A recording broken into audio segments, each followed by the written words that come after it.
John Wesley Hardin was called the deadliest gunslinger in the Old West, although some of his killings happened in Florida.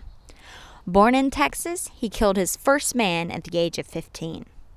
By the time he was arrested in Pensacola in 1877, he claimed to have killed 42 men. He was only 23 years old.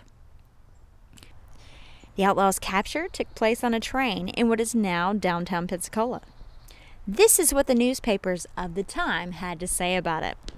Hardin and his companions were each armed with ordinary shotguns when they entered the cars, which they proceeded at once to file away in the racks above. At this moment, Armstrong and two others entered at the front door with leveled pistols, whilst the Escambia sheriff and two other men duplicated the moment at the rear door. Hardin was overpowered after fearful resistance and kept down by the main force of several persons.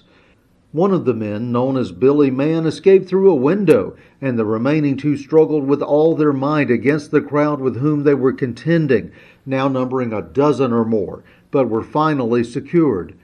Mann fired his pistol several times at the cars, but did no damage, and in return was shot dead on the track by someone within. The train then moved off with Hardin securely manacled and his two companions under close surveillance. After leaving Pensacola some distance behind, the two men were allowed to get off, there being no charge against them. Apprehending from information received that an effort would be made to rescue Hardin at Pollard, the train passed there without stopping. Hardin was convicted of murder in Texas and sentenced to 24 years in prison. He served 17 years before he was released in 1894. The aging gunfighter lived another 18 months until a constable shot him from behind in El Paso, Texas.